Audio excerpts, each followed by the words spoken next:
नमस्कार, अन्यहास्यो, म रमेश अधिकारी कोरियन भाषा च्यानलमा तपाईहरू सम्पूर्णलाई स्वागत छ। आजको भिडियोमा हामी Hangul complete package vowels consonant, final consonant, double final consonant सबै कुराहरू चाहिँ आजको भिडियोमा हामी पढ्नेछौँ र हामीले योभन्दा अगाडि बेसिक क्लासहरू हेरिसकेका छौँ र तपाईहरूलाई त्यसमा केही समस्या छ, त्यसमा केही बुझ्नु भएको छैन भने आजको भिडियोले तपाईलाई हेल्प गर्नेछ र तपाईँ च्यानलमा नयाँ हुनुहुन्छ भने च्यानललाई सब्स्क्राइब गरेर जोडिन सक्नुहुनेछ र तपाईँ यो भिडियो पहिलो पटक हेर्दै हुनुहुन्छ भने तपाईँले योभन्दा अगाडिका भिडियोहरू प्लेलिस्टमा गएर चेक गर्न सक्नुहुनेछ अथवा तपाईँले कोरिया सेवा भनेर युट्युबमा सर्च गरेर पनि हेर्न सक्नुहुनेछ। हुन्छ, यति भन्दै आजको भिडियो सुरु गर्ने अनुमति चाहन्छु। हामीले कोरियन भाषामा गन, दर, म, बस देखि लिएर अ, आ, इ सबै पढिसकेका छौँ। अब आज हामीले त्यसैलाई एकचोटि पुनः हेर्नेछौँ र यो पछाडिको भिडियो हामी प्रोनाउन्सिएसनको क्लाससहित अझै अगाडि बढ्नेछौँ। कोरियन भाषामा भावेल्स, मोम भनेको भावेल्स हो। भावेल्स चाहिँ बेसिक भावेल्स 10 वटा हुन्छ। त्यसै गरी कोरियन भाषामा छाउम भनेको कन्सोनेन्ट हो। बेसिक कन्सोनेन्ट 14 वटा हुन्छ। बेसिक कन्सोनेन्ट 14 वटा हुन्छन्। त्यसै गरी मिक्स भावेल्स भनौँ, यसलाई मिक्स भावेल्स चाहिँ 11 वटा हुन्छ।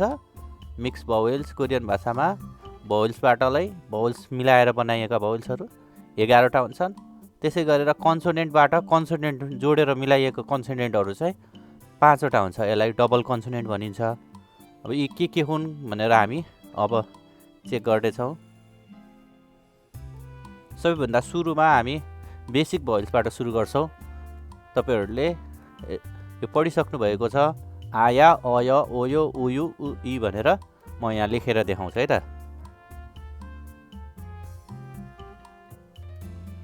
आ, या, अ, य, ओ, यो,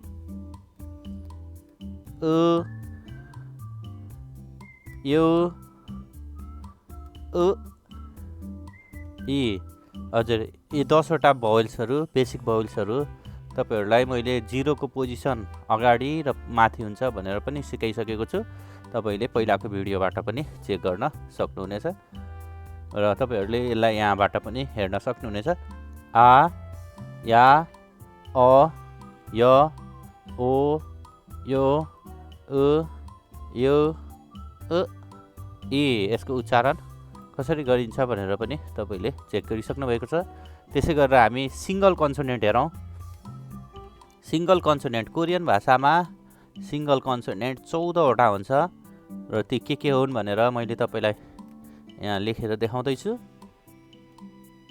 ग, न, द, र, म, ब, स, ङ, ज, छ, ख,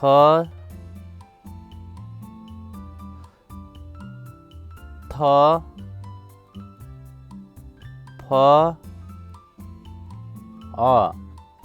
त्यसै गरेर तपाईहरूले के बुझिराख्नुपर्छ भने कन्सोनेन्टहरू चाहिँ केही कन्सोनेन्टहरू चाहिँ अगाडि पछाडि आउँदाखेरि, बिचमा आउँदाखेरि उच्चारणहरू फरक हुन्छ र हामीले यसलाई पढिसकेका छौँ। हामी यसलाई पुनः प्रोनाउन्सिएसनको क्लासमा यसलाई फेरि पढ्नेछौँ। तपाईँले यस पछाडिको भिडियोमा चेक गर्न सक्नुहुनेछ। यसलाई ग भनिन्छ र यसको नाम गियको, न, न्यून, द, दिगुत, र, रिउल, म, मिउम, ब, बियुप, स, सियोत, इयुङ, ज, जिउत, छ, छिउत, ख, खिउक, थ, थिउत, फ, फिउप, ह, हिउत। हजुर, सबैमा यहाँ खुट्टा काटिएको छ। त्यो भनेको चाहिँ जब कन्सोनेन्टमा भावेल्स जोडिँदैन तबसम्म चाहिँ कन्सोनेन्टहरू अर्ध हुने गर्दछ, आधा हुने गर्दछ र त्यसलाई लेख्दा हामीले नेपालीमा लेख्नु पर्यो भने खुट्टा काट्ने गर्दछौँ है त। र अब त्यसै गरी हामी कम्पाउन्ड भावेल्स, मिक्स भावेल्स, भावेल्सबाट नै पुनः भावेल्स मिलेर जोडिएर 11वटा भावेल्सको निर्माण गरिएको हुन्छ। त्यसलाई ती के हुन् भनेर हामी यहाँ पढ्दैछौँ है त। र म तपाईँलाई जिरो नलेखिकन गरेर देखाउँछु। आ प्लस ई, ए भनेर पढ्नु पर्यो। त्यसै गरी यामा ई जोडिएर अर्को ए बन्छ, अमा ई जोडिएर ए बन्छ, यमा ई जोडिएर ए बन्छ। ए यसको उच्चारण कसरी हुन्छ भनेर हामी पुनः प्रोनाउन्सिएसनको छुट्टै क्लासमा हामी अझ यसलाई डिटेलमा हेर्नेछौँ। त्यसै गरेर ओसँग आ जोडिन्छ, ओसँग ए जोडिन्छ, ओसँग ई जोडिन्छ। त्यसै गरी उसँग अ जोडिन्छ, उसँग ए जोडिन्छ, उसँग ई जोडिन्छ। त्यसै गरेर उ ई। हजुर, वा, वे, व, वे, वी, उई। हजुर, तपाईँले यो पहिला पनि पढिसक्नु भएको छ, मलाई आशा छ तपाईँहरूले यो बुझ्नुभएको छ भनेर।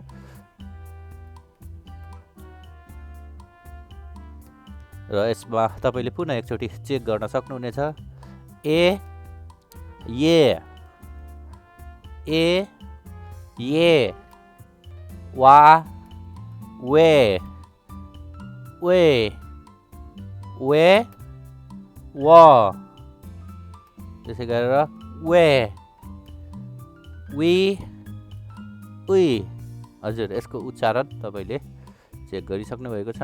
त्यसै गरेर छ डबल कन्सोनेन्ट।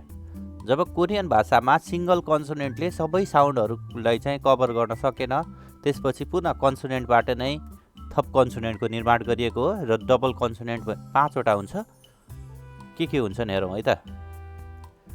गियक दुईचोटि लेखेर साङ्गियक भनिन्छ, क भयो।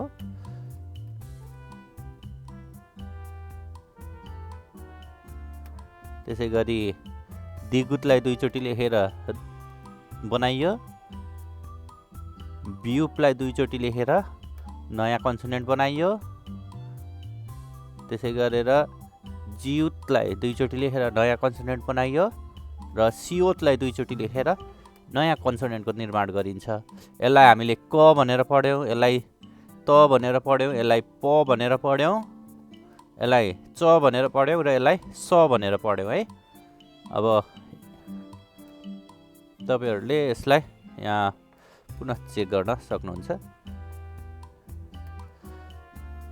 यसको नाम भनेको चाहिँ साङ्गियक, साङदिगुत, साङबियुप, साङसियोत, साङजियुत हो यसको नाम। र हामीले नेपालीमा भन्दा चाहिँ यसलाई क,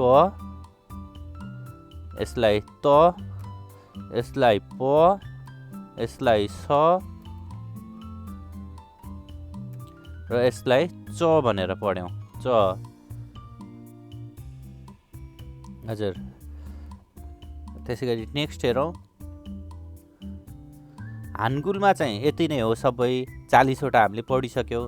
अब थप भनेको चाहिँ तल झुन्डिएर आउँदाखेरिको नियमहरू हो। कन्सोनेन्ट नै तल झुन्डिएर आउँछ र त्यस्तो अवस्थामा उच्चारण फरक हुन्छ भन्ने हो। फाइनल कन्सोनेन्टमा चाहिँ तपाईँको टोटल हामीले कन्सोनेन्टहरू 14वटा र 5वटा गरेर 19वटा कन्सोनेन्ट पढ्यौँ। त्यो मध्ये 3टा कन्सोनेन्टहरू चाहिँ फाइनल कन्सोनेन्टको रूपमा आउँदैन, भनेको 16वटा कन्सोनेन्टहरू चाहिँ फाइनल कन्सोनेन्टको रूपमा आउँछ भनेर बुझ्नुहोस्। 16वटा कन्सोनेन्टहरू अब यहाँ हामी फाइनल कन्सोनेन्टको रूपमा हेर्दैछौँ। र फाइनल कन्सोनेन्ट पनि दुई प्रकारको हुन्छ। एउटा चाहिँ सिङ्गल हुन्छ, तल झुन्डिएर आउनेलाई फाइनल कन्सोनेन्ट भनिन्छ है। कन्सोनेन्टहरू ग, न, द, र, म जुन छ त्यो चाहिँ तल झुन्डिएर आउँछ शब्दमा तल। यसमा हेर्नुभयो भने न तल झुन्डिएर आएको छ नि, हाको तल न, त्यसरी ग को तल रिउल झुन्डेर आएको छ भनेको यसलाई चाहिँ फाइनल कन्सोनेन्ट भनियो। यसलाई के भन्नुपर्छ त? फाइनल कन्सोनेन्ट भन्नुपर्छ। अब यस्तो चाहिँ सिङ्गल फाइनल कन्सोनेन्ट पढिरहेको छौँ अहिले हामीले चाहिँ, सिङ्गल फाइनल कन्सोनेन्ट, र दुईटा आयो भने चाहिँ डबल फाइनल कन्सोनेन्ट भनेर भन्नुपर्छ। अब तिनीहरू के हुन्छन् त भन्दाखेरि गियक, ख्यु, साङ्गियक र ख्युक आयो भने क को उच्चारण गर्नु पर्यो, न्यून आयो भने न को उच्चारण गर्नु पर्यो। त्यसै गरेर दिगुत, सिउत, साङजिउत, छिउत, छिउत, जिउत, छिउत, थिउत र हिउत आयो भने द वा त मध्येको बिचको उच्चारण गर्नु पर्यो। रिउल आयो भने ल को उच्चारण गर्नु पर्यो। म्युमा आयो भने म को उच्चारण गर्नु पर्यो। ब्युप वा फ्युप आयो भने प को उच्चारण गर्नु पर्यो तल झुन्डेर आउँदा। युङ आयो भने ङ को उच्चारण गर्नु पर्यो। यो भनेको के हो त? फाइनल कन्सोनेन्ट हो। त्यो भनेको तल झुन्डिएर आउँदाखेरिको उच्चारण हो भनेर बुझ्नुहोस्। त्यसै गरेर अब डबल फाइनल कन्सोनेन्ट छ। डबल फाइनल कन्सोनेन्ट भनेको दुईवटा कन्सोनेन्टहरू तल एकैसाथ झुन्डिएर आउँदाखेरि हुने उच्चारण हो। यो चाहिँ टोटल 11वटा हुन्छ है। तल झुन्डिएर आउँदा हुने उच्चारण चाहिँ टोटल 11वटा चाहिँ यसरी आउने हुन्छ, सबै आउँदैन। र ती के हुन् भनेर भन्दाखेरि म तपाईँलाई सर्टकटमा भन्दैछु। यसमा चाहिँ अगाडिबाट आउने उच्चारण, अगाडिको उच्चारण र पछाडिको उच्चारण भनेर छ। पछाडिको चाहिँ जम्मा 3वटा मात्रै आउँछ उच्चारण हुने। त्यो भएर तपाईँले 3वटा मात्रै याद गर्नुभयो भने बाँकी 8वटा चाहिँ अगाडि आउँदा हुने उच्चारण चाहिँ तपाईँले, बाँकी 8वटा चाहिँ तपाईँले बिस्तारै याद गर्दा पनि भयो। सुरुमा चाहिँ तपाईँले के जान्नु पर्यो त? पछाडि 3वटा के हुन् भनेर। पछाडि आउँदाखेरि र क, र म,